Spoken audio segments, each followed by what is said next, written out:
Welcome to Oregon Voters Digest, the program that brings forward the social and political issues that are important to people living here in the Pacific Northwest. And now, your host, Bruce Broussard. Welcome again to this segment of the Oregon Voters Digest. I'm Bruce Broussard, your host. Again, folks, we're sort of like right in the middle of the political aspect of it. Right now, you know, we got the national situation. Look like after hearing President Obama his State of the Union address the other day before the Congress and the Senate and the like, it was a very interesting speech. He basically talked about his platform. And then all along, the Republican Party has been holding debates, as you know. They're running among themselves and trying to establish a platform. Several of them are they're sort of divided, if you will, in the Republican Party at this point in time. They pretty well don't know just who they're going to be able to pick to basically be able to run against President Obama. So it's coming around, but I think at the end of the day, once we find out who the candidate will be on the Republican side, we already got the one on the Democratic side, and that's the incumbent President Obama.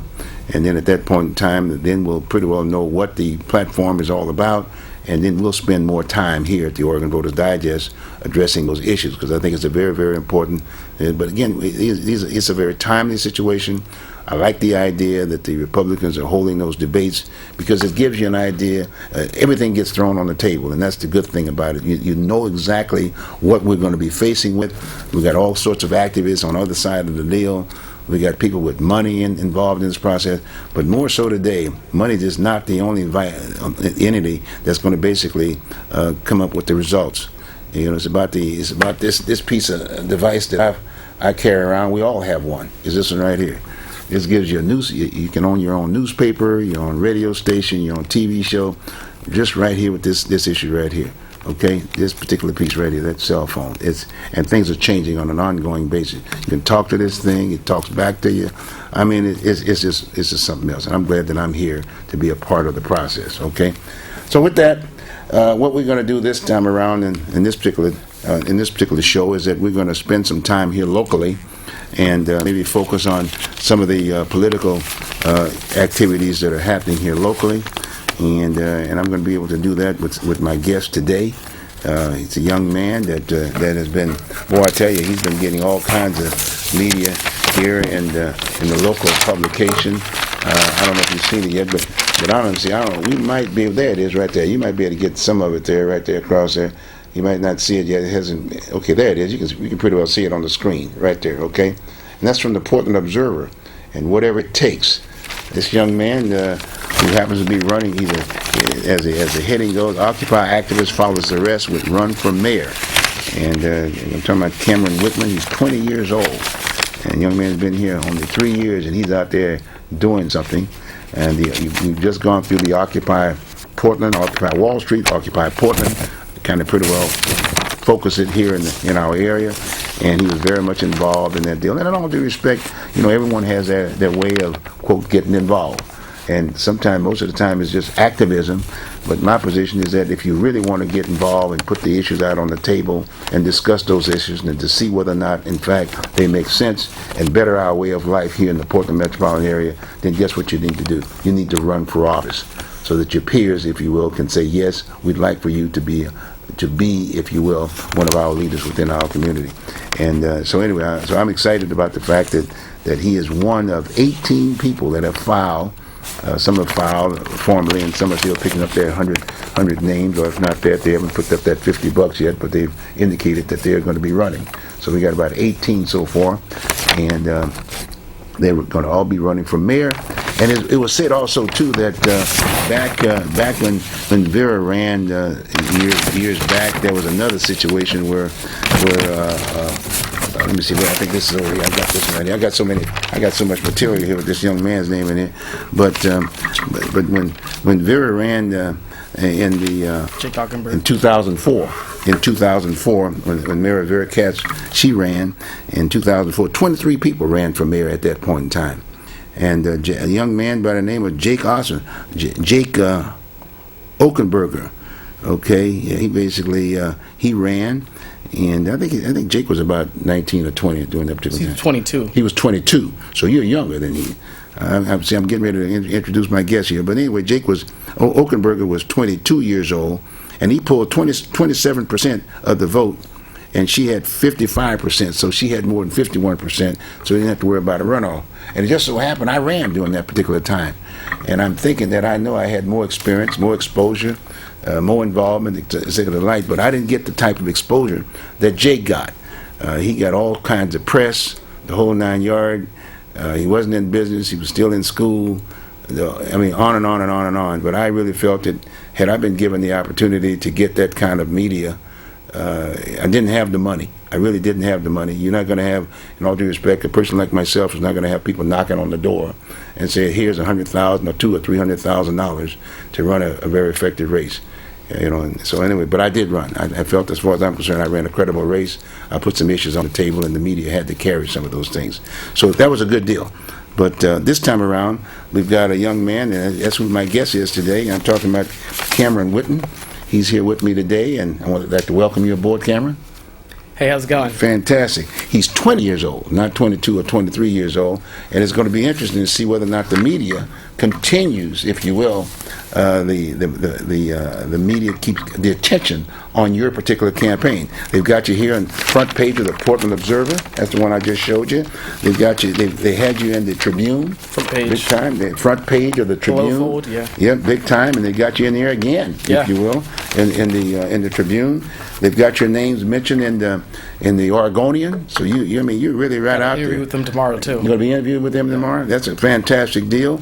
And, he's really... So in all due respect, I would hope that the media give him the same coverage and respect that they gave Jake back in those days when he was running against Vera. And I really think that there can definitely be a runoff, as far as I'm concerned. We got 3 major candidates that are going to be running. It's going to be a tough, but I really foresee a runoff in this particular race, because you got 3 other major candidates, and I'm talking about Charlie Hale, and you've got the young lady, you got Jefferson Smith, and then you've got the young lady, Eileen Brady. Eileen Brady. So he knows them all. I like that with this young person right here. I don't have to worry about thinking as much as I have to. Yeah. Right, Cameron? Well, hey, you're meeting Cameron. Here's Cameron right here. Hey, how's it going? There's a young man right there. He's got quite a personality, I tell you, very much so. And I was very excited to read the articles, as if to say he has to have something on the ball, because these folks, I'm sure they've vetted him to a certain degree. But the fact of the matter is, Occupy Portland,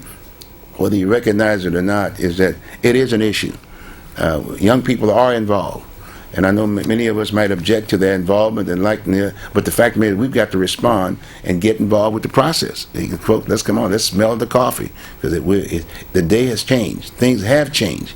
And all we have to do is be a part of that, be responsible. We've got background, and it's just a matter of us making sure that we got the right platform, that it is a better way of life for us to live. I mean, many of us are seniors, baby boomers at this point in time. We're looking for good retirement, if you will, being able to live within our respective communities and walk down to the store in the evening, regardless of what night it is, being able to ride on TriMet, not having any problems, alterations. I mean, I'm concerned about the situation that was happening on TriMet, and just lately, a young man, 11 years old, young kid, 11 years old, was carrying a weapon. And was brandished this weapon to this young lady that he was arguing with, if you will, on TriMet. I mean, it's a sad situation. Yeah. So we got problems. Yeah. And I just don't blame the young person. Exactly. I blame the environment that we're into, because a lot of times our environment is dependent upon the exposure. Yeah. It's all about exposure, right? Yeah. So we got to have a better environment, kind of a routine. So when I'm interviewing Cameron here, I want you to understand I'm doing 2 things. I'm sort of like sharing with him some of the issues that I'm familiar with and are the concerns that I have. And at the same time, I'm wanting him to share his issues and his concerns with the table. And so between the 2 of us, he'll be, hopefully from that, he'll be able to establish the platform that has a better mix. And that's why we're doing it here at the Oregon Voters Digest. And as you can see, he happened to be a person. He happens to be an African American, and but the fact of the matter is, as you know, in this city of Portland, we don't have a black community. We have a community where a number of the residents happen to be black. Some people are constantly talking the word gentrification. I mean, there's all kinds of things, you know. But the fact of the matter is, we're an American community across the board. We're Portland. We pay taxes. Everybody pays taxes, the whole 9 yards. So it's very, very important that we make sure that we put the issues on the table, and we want to make sure we're given the opportunity to express what these issues are to this record number of candidates. We got 18 of them that have already signed up, and they're saying they're going to go over the 23 mark. No, and in all due respect, I'm very concerned about the issue, because if in fact they're not going to be talking about the issues that I'm very familiar with, that you all are too, are very aware of, if they don't address these issues, you may be looking at another person. I might be the 20th person to run. Whatever. But the fact of the matter is, we got enough candidates. All we need to do is educate them about what the issues are in Portland. So that's why we're here. Cameron, welcome aboard. Thank you. It's good to be here. Man, you're doing an excellent job. I noticed you got a flyer here. I'll put this up. You've got this one right here. I like this too. Cameron for Unity, 2012. For Unity. Cameron for Unity. You had Cameron for mayor. He has Cameron for mayor of 2012. But he crossed that out, and with a rose there called Unity. Man, I tell you, you've got some marketing ability. I like that. I looked at your website. Yeah. Very professionally done. Thank you. You're not just the average Joe Blow, but you're a young person. You know how to put that stuff together. Exactly. You got me? And I take it you must have about at least $500,000 in the bank. Oh, I wish. I've been told I'm the 1%. I want to see this money. I want to see this. Well, just on that particular note, and then we'll just get right into who you are. When you start thinking about, you hear about all this money and whatever, it's really just communicating to the electorate, to the voter. In most cases, who are not looking at TV, who are not reading the newspapers, who are not listening to radio. You got my point? So consequently, the people with the money get to the majority voters through visual aids, i.e. brochures and the like, right? Mm-hmm. And a lot of times they have to pay for that, get professional individuals to make them look like the one and only, right? Yeah. And then whether they get the ads in the newspapers or this, that, and the other, naturally the newspapers and all the media are not going to say no, even though they might be lying. Mm-hmm. Or fibbing, right? They want to run that ad to get that money. It's all about the dollar, in all due respect. And I'm not trying to take anything away. But the fact of the matter is that you can't really get to the masses unless you have the opportunity to get in the front of a tube, somebody like myself interviewing you, or getting in the newspapers and the like. And I'm sensing that you're sharp enough to understand that. I understand it completely, and fortunately enough, we have had Occupy Portland happen, and it's really brought to light the fact that money is so integral to politics right now. And it's a huge concern because there are so many people who have been caught in a glass ceiling. The fact that they do want to cause this change, but they know they don't have the dime, they don't have the money to buy their way in, that they know it's a waste. And so luckily that the media is now aware that they can't keep doing this anymore, that people really want the voice of the people to be heard. And so I've been able to come in during this critical moment and show that I don't have money, and I want to change campaign finance to make it sure that people can be represented regardless of whether they have money or not, because the people who are most affected are the ones who don't have money. So we're in a vicious circle. We're in a vicious circle where we can't get out because the people who need the change can't run for office. And so I want to change that. Well, like you said, as we were talking, I mean, I'm not trying to occupy the entire conversation here, but the point that you're making is that you're really talking about issues. Yes. You're really talking about issues. It's unfortunately that money prevents you from getting the issues on the table. Exactly. In a more effective way. You got me? Because that's what we should be talking about. You look at the PBA, they had their candidates forum, and you're not considered viable. What is a PBA? The Portland Business Alliance, they had their candidates forum, and if you have not raised $10,000, you're not considered a viable candidate. Wow, $10,000. Unless you have $10,000. Exactly. So there's a segregated version right there. Exactly. Wow, preventing you from actually coming up there. Exactly. Did they give you any options, for instance, from the standpoint of why don't you just put down your issues and then give them to us, and then we'll cite them to our membership? That's not how the Portland Business Alliance works. Oh, tell me, how do they work? Well, they are known to be the city's biggest lobbying firm. They're definitely very involved in politics. They're located on Southwest Market up there, and they are very involved, and they hold candidates forums, and they've the sit and lie ordinance, that's a very infamous ordinance which was deemed unconstitutional, that was hugely backed by the PBA. And so That's their organization. They are a coalition of business owners across the city, and they are very outspoken on what they believe the issues the city should be invested in, and they spend a lot of time lobbying for specific candidates they believe represent their interests. Well, tell me this, two things. One, did you approach them? Did you try to get in touch with them?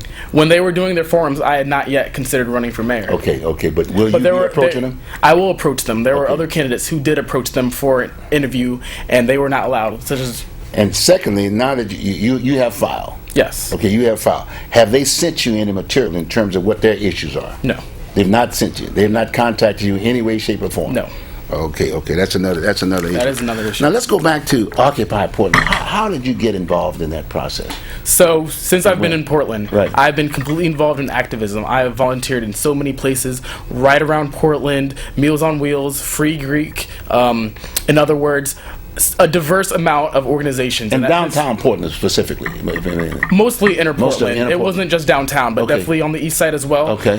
The one that was specifically affiliated with at the time was Food Not Bombs, which is an organization of empowered people. It's not a nonprofit. It's just a group of people who realize that we have a system which spreads the myth of food shortage to keep prices high and keep people starving, even though we have an abundance of food that's always going to waste. And we have, all this food which can be grown in empty lots. And so what they do is they collect food and they give it out to free, and they do that every day. And so when they heard about Occupy Wall Street happening, they were on board. This instant someone suggested that Occupy Portland start up, and through that organization I was able to get involved, and I was there from the first march, and I camped out in the park the entire time. Oh, really? And I've been involved since. Wow. So the idea is that your involvement, if you will, you were exposed, if you will, to these various groups, yes. right? And you were just sitting there listening, right? Yes. And trying to make some sense of it all, right? And yes. these are very dedicated folks, I'm sure, in these organizations or whatever. Extremely.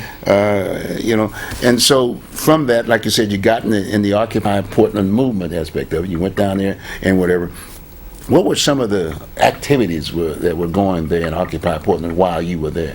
There's tons of activities. Is that right? There's probably over 20 committees that were in the camps at the time. You had 20 committees. 20 committees. Info tent. You had engineering. You had food. You had peace and safety. You had sanitation. I could go off. You had facilitation. You had media. You had PR. You had web team. Wow. Yes. You had the religious aspect. So there was a committee for basically any need that was there. So we had people who were doing mental health issues. We had people who were feeding others. We had people who were providing solutions to our political problems. We had people who were organizing actions and demonstrations. So we had people who were for once empowered to do things. And the fact that we had such a diverse voice and such diverse tactics going on, the media was very confused. They didn't understand that we didn't have a solidified message, because we had all these people who were finally at once realizing they could do things and they could do what they wanted without people telling them they couldn't.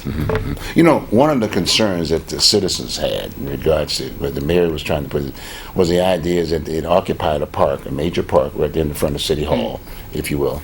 And the fact of the matter is that the point was there was no permit gotten, if you will.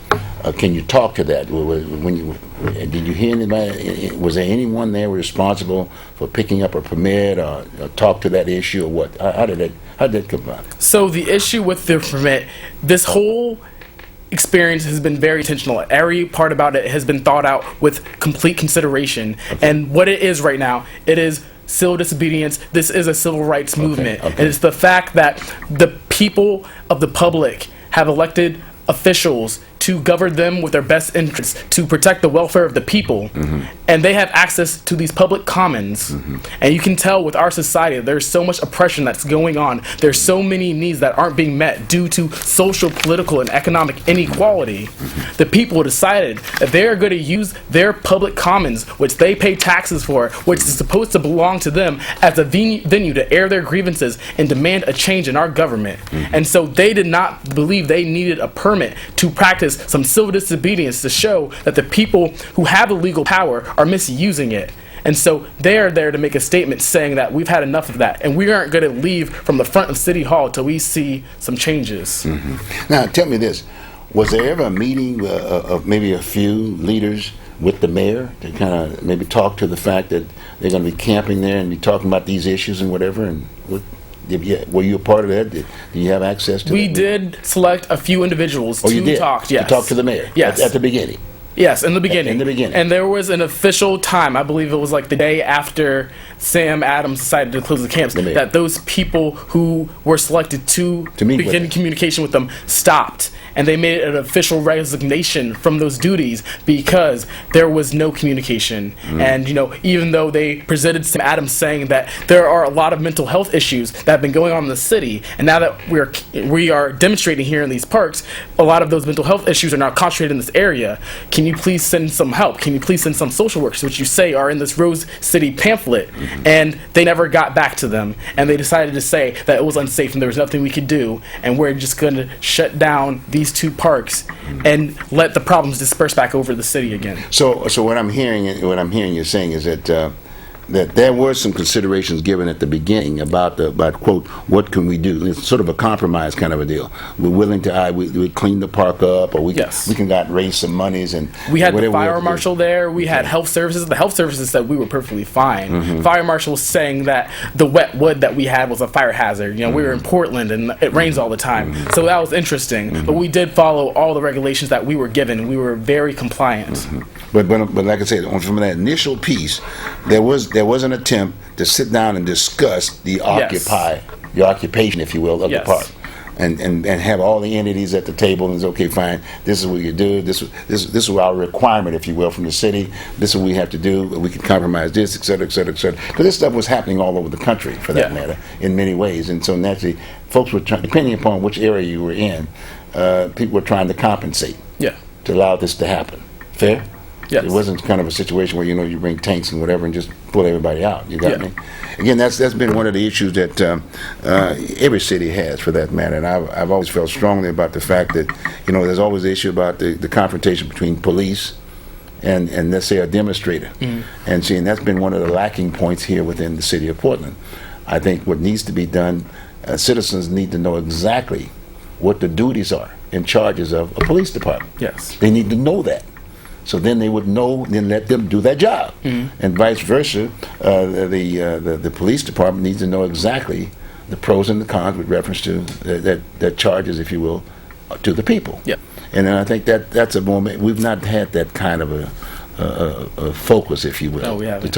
And it's my understanding, we talked a little bit about that before we got on the show. And that might be an area that you might be interested in doing, right? Yeah, police relations is a huge concern for me. And it's not even about Occupy Portland, because there's a history of community policing being an issue in Portland. There's not enough of it. We have, in this current term and semester of police chiefs and mayor, efforts to engage with the community have been slim. And so we do have that concern of how can we really make sure that there is that communication, that the police who are a part of our city stay involved and know who they're defending. And so the fact that it's been such an issue for so long, and there's been such a disconnect, now that they had to deal with a certain group of people for a prolonged experience, the tensions just got higher.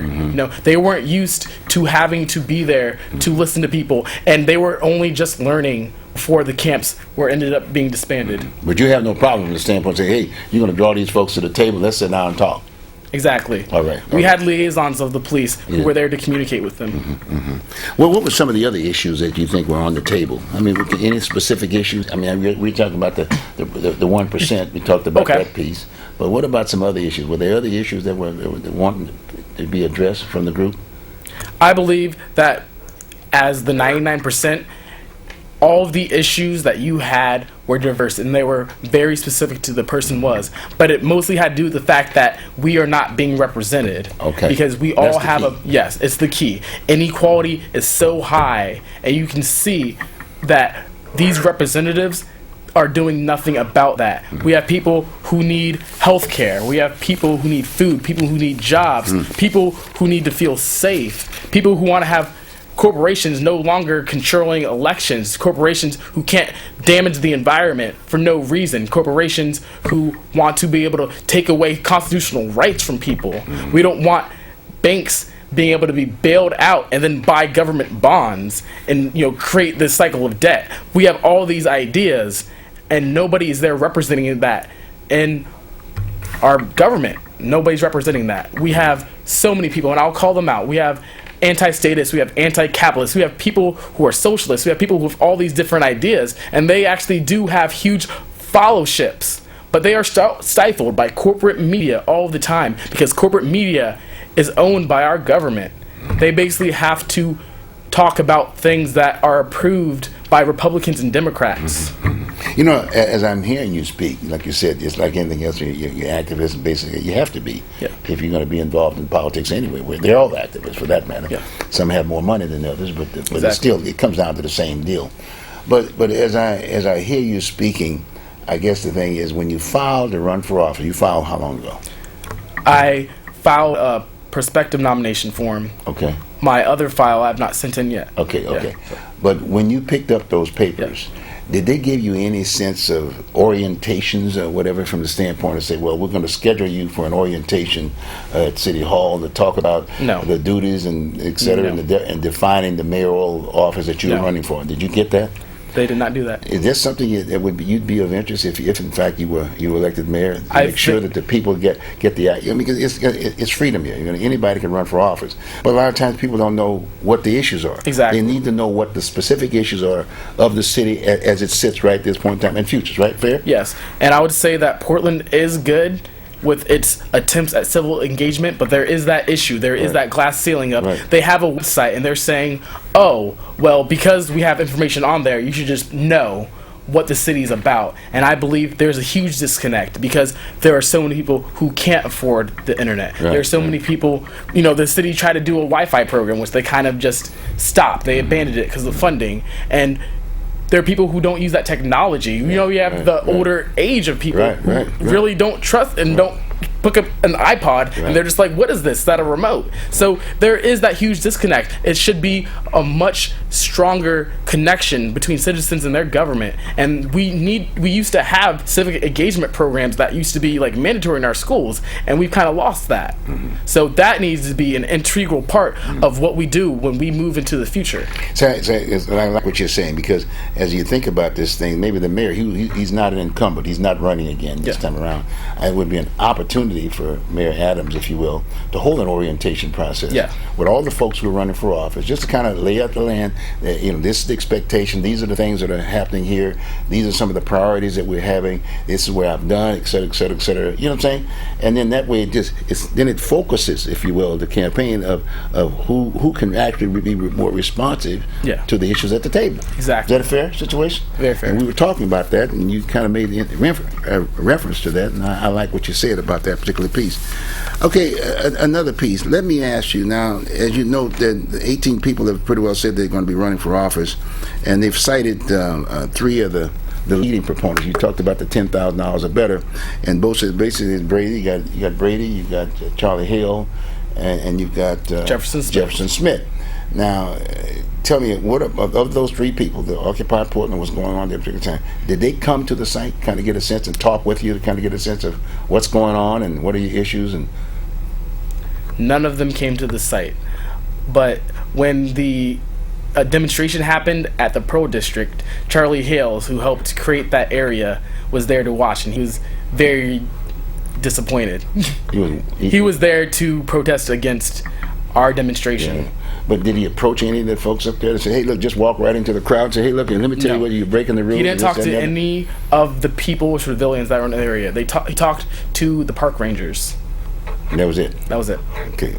Well, it's like anything else. If you're going to be running for office, especially going to be running for the mayor of the city of Portland, you got to be able to address all the issues and all the problems. Exactly. It didn't have to go that long, but Sam was a one-person kind of a person to a certain degree, you know what I mean? But he is the mayor of the city. Yeah. But the fact of the matter is, you got to communicate with folks. It didn't have to go into those, these major numbers, if you will, that, we looked at. And then the other big concern was, remember that statistic that he pulled out about crime, being raised? Right. Well, he took that statistic from 10 months before that other one. And so there were a lot of issues that were raised trying to discredit the movement. Like when Mike Reese said, he said, a rape happened, Occupy Portland got in the way, we weren't able to deal with this crisis. There were a lot of issues that were false, statements that were made intentionally to make us look bad, and those were the ones that were used to say that this is unsafe, that Occupy isn't what we expected it to be, and we're going to have to get it out of the campsites. Well, granted, like I say, a lot of folks were upset.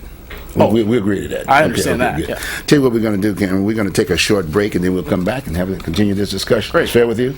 Take a short break, folks. We'll be right back with Cameron. Running for mayor. How's that? See, that was good.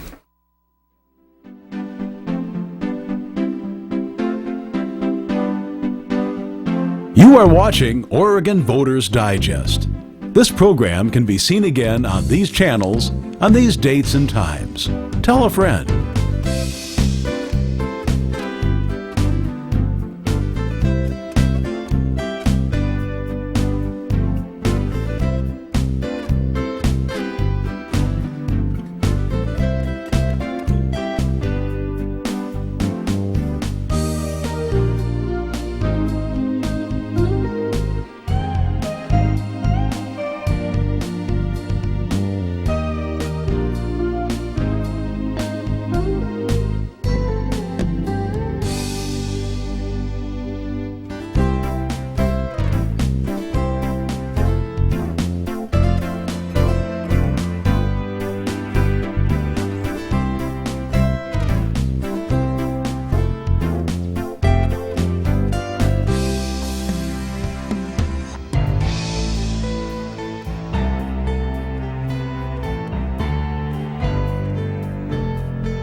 Welcome back, folks. We're basically interviewing a young man, 20-year-old young man here in the Portland metropolitan area that's running for mayor of the city of Portland.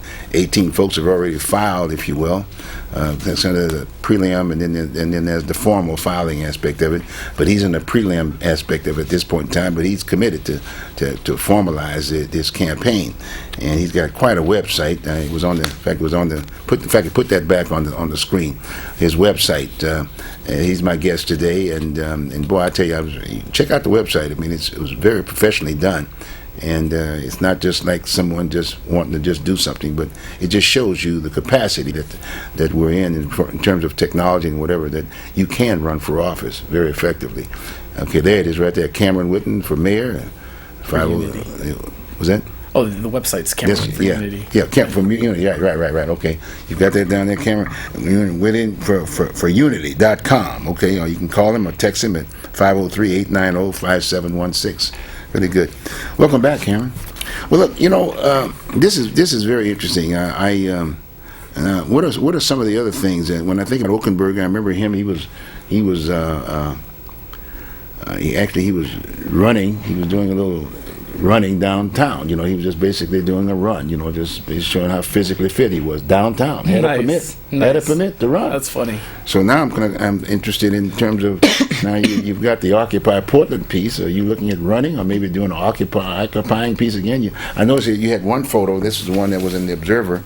You were at the smallest park, Millions Park in downtown Portland. You were there just basically. You took your photo from that piece. What are some of the things you're looking at doing to try to get access to folks? Well, what's most important is that I get engaged in the community. I've been going to neighborhood association meetings. I've been knocking on doors. Mm-hmm. So I plan on seeing every person's face who's going to vote for me, because it's really important to break that disconnect, to really show that it is my goal to make sure that everybody gets represented equally and that we all have the same voice.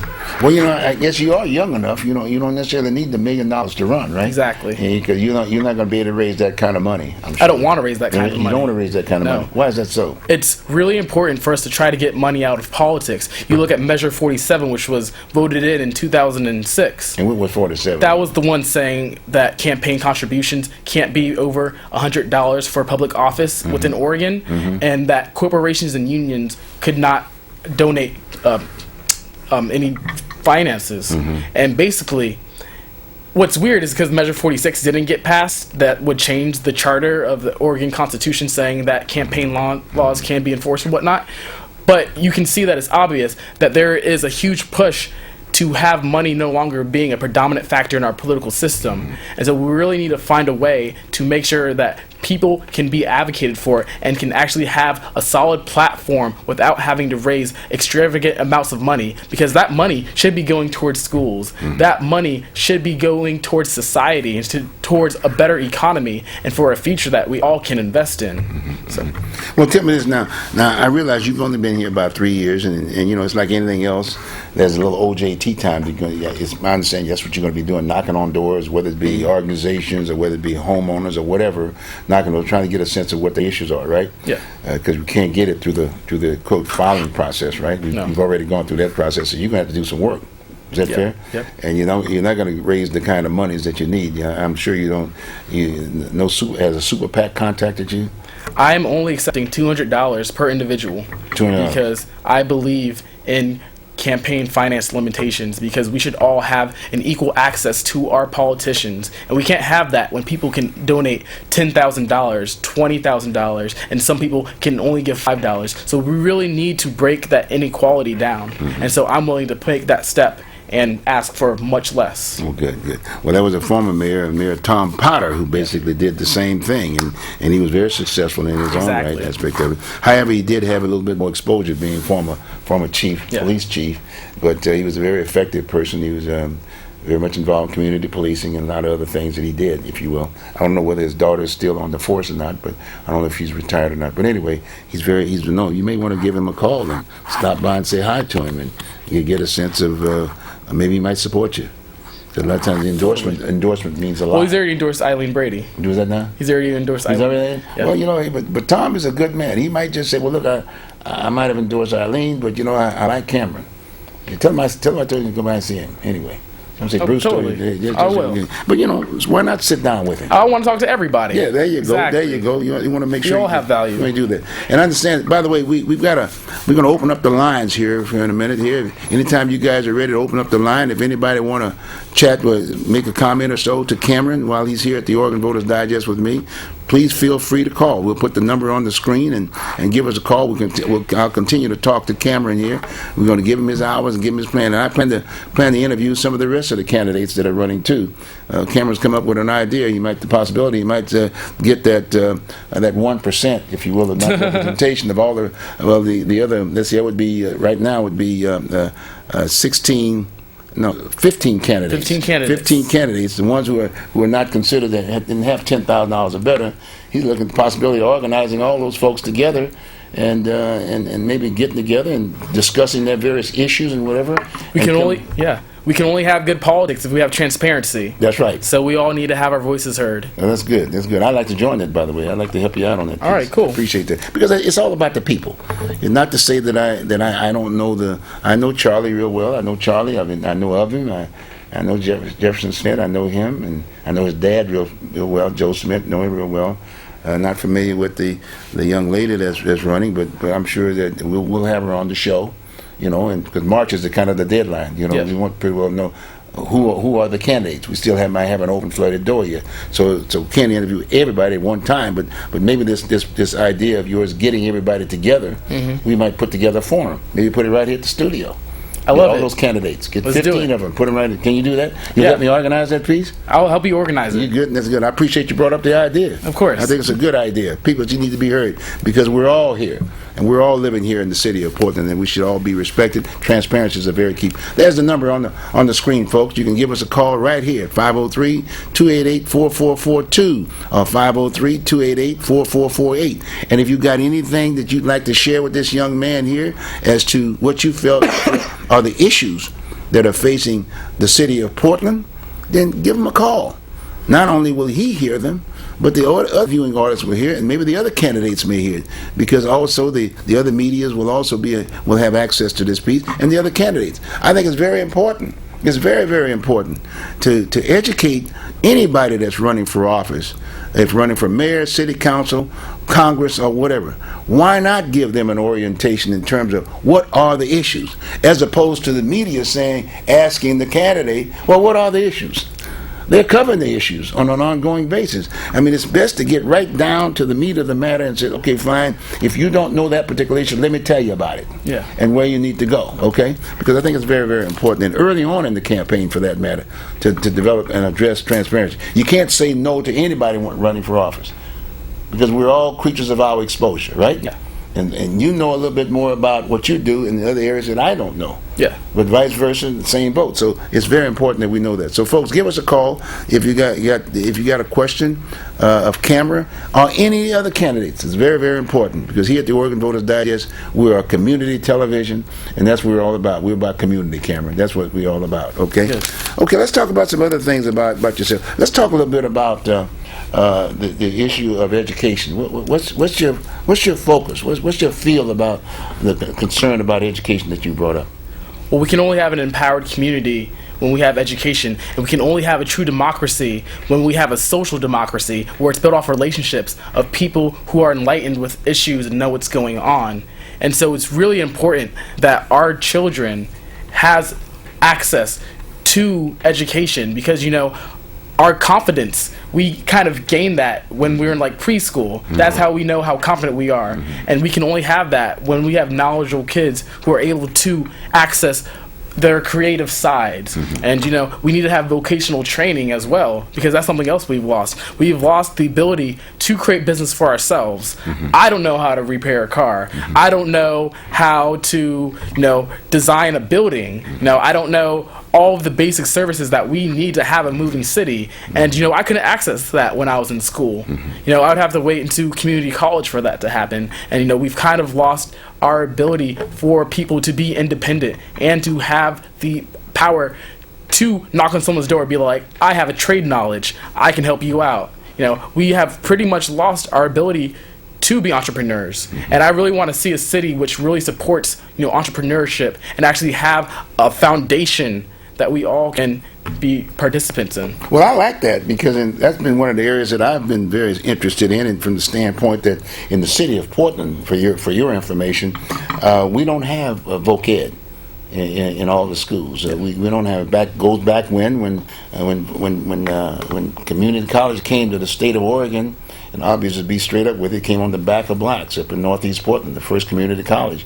We basically took out voc ed out of the Portland Public Schools. Now, there are voc eds outside of the city of Portland Public Schools, but there's not any major focus on voc ed in the Portland Public Schools, i.e. you running for mayor.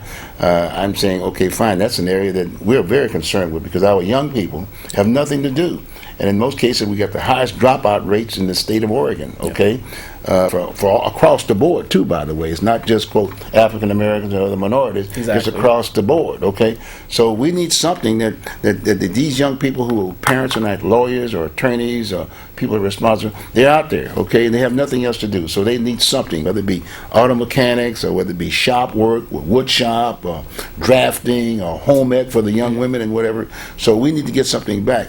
And I might add, too, Cameron, so for your information, that maybe we're at a time that, within our education system, that it shouldn't be from K1 to K12. It should be from K1 to K14. Mm-hmm. So when a young person graduates from school, they've gotten an associate degree. What do you think about that? What do you think about that? I think it's brilliant. Is that something that, as mayor, you'd help promote? I'd help promote it, yes. Okay. You get that? You think that you would consider that being part of your platform, maybe?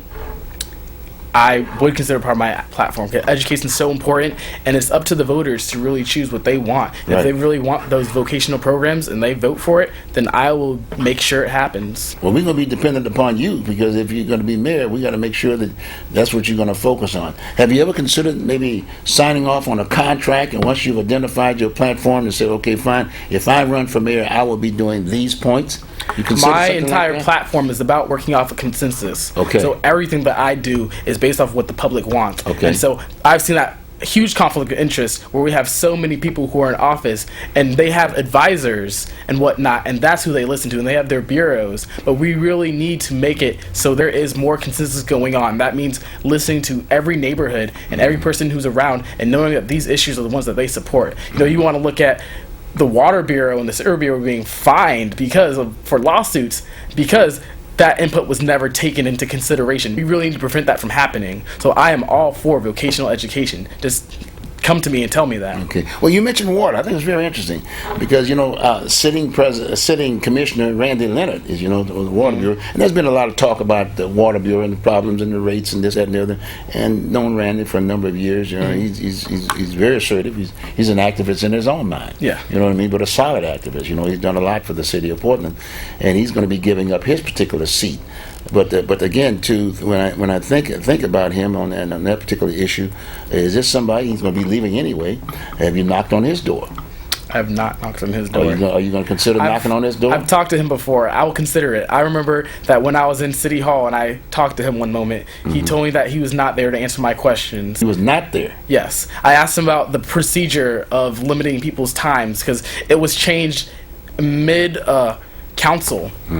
To make it from 2 minutes to 3 minutes, and I asked him if they changed their procedures, and he ended up ignoring my question, saying that he did not have to answer it. So, but now you're running for mayor. Now I'm running for mayor. And now I'm saying, so basically, he's leaving. So my point is that he's a very knowledgeable person. Yes. Maybe you should be able to approach him from the standpoint, I'm running for mayor, and I'd just like to get a feel for, what we were doing and what were some of the problems and what are some of the things that need addressing. I will totally send him an email. I'm going to be meeting with Loretta Smith soon. She's a county commissioner. I've spoken to many people who have other offices. Who is this now? Loretta Smith. Loretta Smith? Oh, yes. So you met with her? I'm meeting with her. Oh, you are meeting with her. So she's the next few weeks. You gave her a call? Yes. Okay. Oh, that's good. Metro Commissioner Loretta Smith.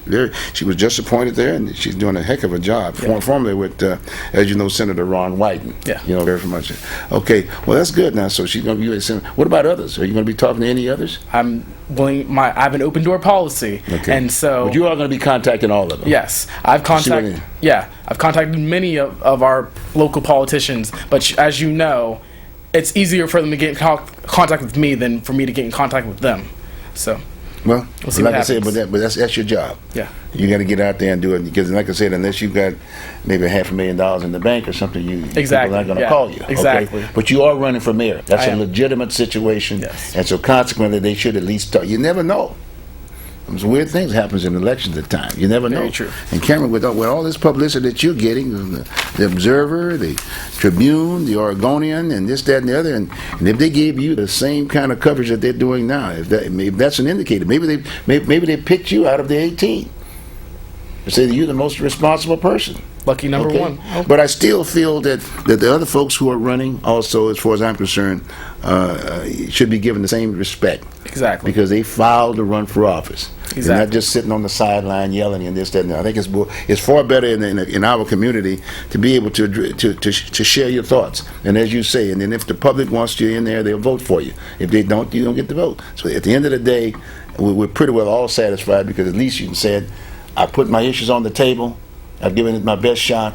They didn't select me, but at least I got my issues on the table, and it's there, right? Exactly. In black and white, right? Is that fair? Okay. What about? Let's see. What about some of the other? What about the crime in the city of Portland? Have you looked at that at all? Have you thought about the whole issue of crime? I've looked at it. Are you talking about the youth crime? Let's say youth. Youth crime. Youth crime. Okay. The young people that are sort of involved in crime. You always have to see the headlines. You know what I mean? Yeah. Gangs and this, that, and the other. In fact, have you approached any of the young people who are part of let's say an organization or a gang or whatever? Just sit down and chat with them, kind of get a sense of where you coming from. What's your problem? What are your needs? I am all for engaging them, and I believe the biggest issue is we have not tried enough prevention strategies. Okay. And I know that we currently are in an open discussion with the state, saying that if we are able to have less prosecution for youth, that we can take that money and put the money saved from having to put people in jail, we could use that towards prevention. So I really see that there's going to be a shift in the future of Portland really engaging in prevention strategies and really start doing more community interaction and making sure that gang violence is not as bad as it used to be. And I believe that we are working towards that. We do have organizations, I forget the name of it, but there's one that does walk through periodically through Lloyd Center Park, Holiday Park. And that crime area has gone way down. And so I want to see that starting to happen within every neighborhood, within every zone. Mm-hmm. Now, it's my understanding that's at Holiday Park. You know John Canada. Does that ring a bell? Yeah. Have you met with him yet? No.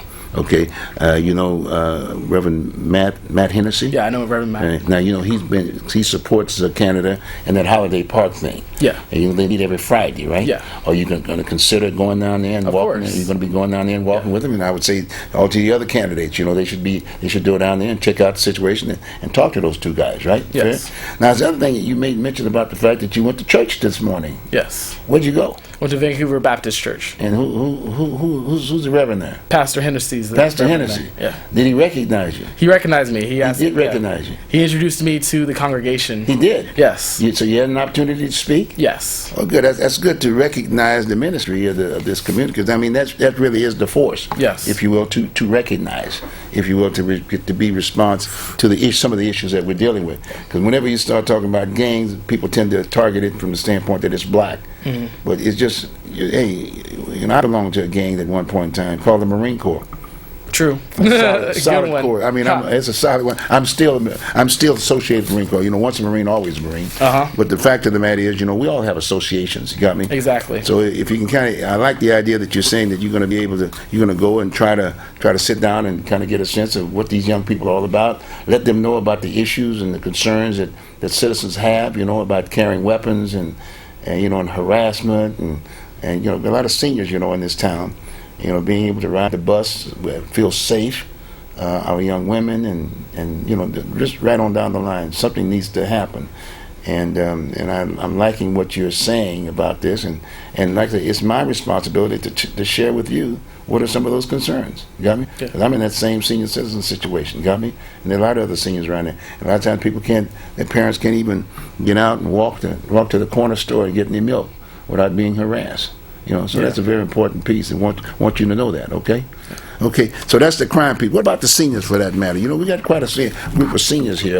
Are you going to be visiting the senior citizen centers? Oh, I will be. Okay. I'll be going to a lot of pinochle games. You know, pinochle game? Yes. You know how to play pinochle? I do not, but I'll learn. You don't know? Well, good. I'll play you then. Okay. Okay, but no, I think that would be good. It'd be quite an experience, to get to.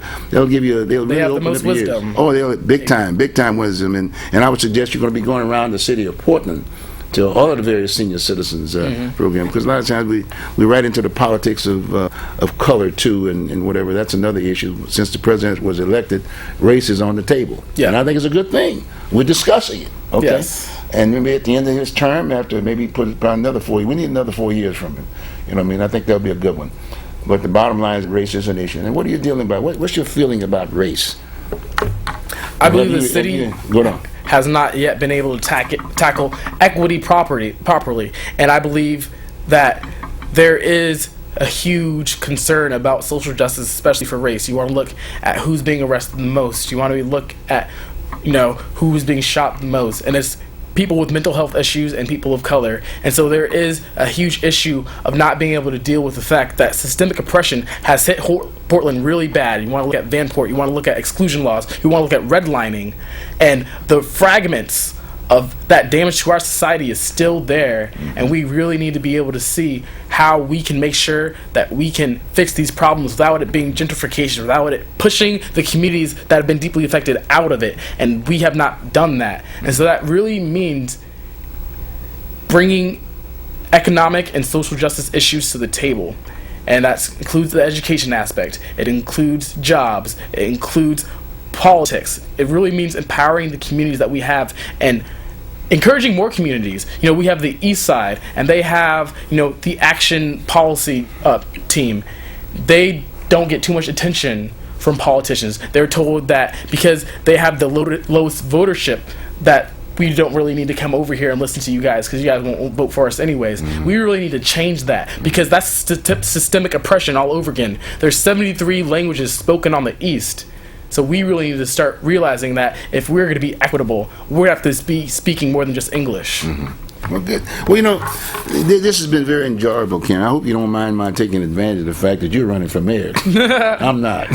But I'm willing to help, from the standpoint of trying to share with you what I feel are some of the issues. And this is just from me and my involvement. As I don't know everything. but I do know something. You know a lot. I know something. Yeah. You got me?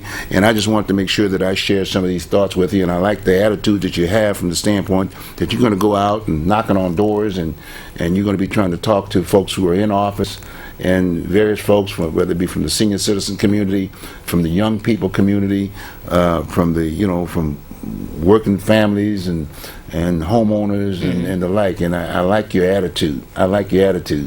You don't necessarily, so I like what you're trying to do. Thank you. And hopefully that the viewing audience now have an opportunity now to get a feel for the kind of person you are. And hopefully the folks who are running, the other 18 folks who are running, or 17 folks who are running now, understand what we're talking about, and that they can get a sense of what they need to do also too. So this is kind of like an education. This is the orientation.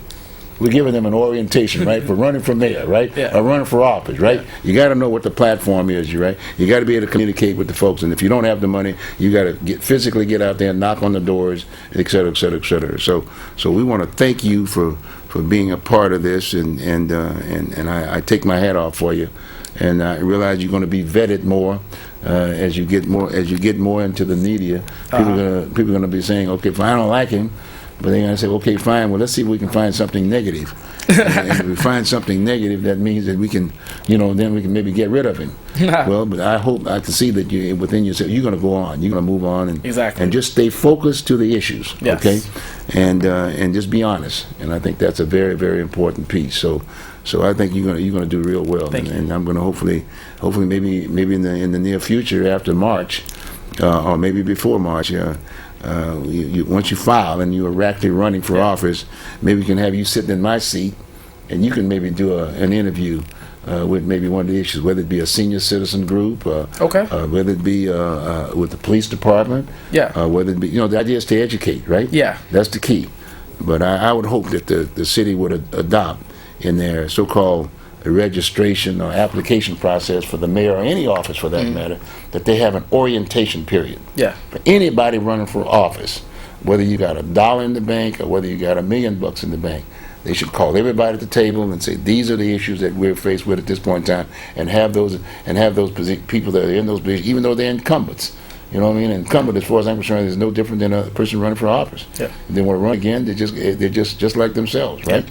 But the bottom line is that we need to do that because it's a very important piece. These are very serious times right now, Cameron, and we're looking for good, solid leadership. Mm-hmm. And I'm saying I'm looking for anybody, young or old. Yeah. If you got some good leadership qualities, we want you to be in there to make those decisions. But at the same time, I think it's my responsibility to make sure I educate you about what my issues are. Yeah. So Thank you. You see what I'm saying? So I don't want to be going around the bend or hiding, because if you don't have any money, it doesn't necessarily state that if you got money, you know what the issues are, and you're going to follow the deal. Because it's like anything else. The definition of the goal is that he who has the goal rule. Okay. So Cameron, it's been a pleasure. Thank you very much for being with us, okay? And folks, that's what we're talking about. And as George Page always said, back to what you believe in.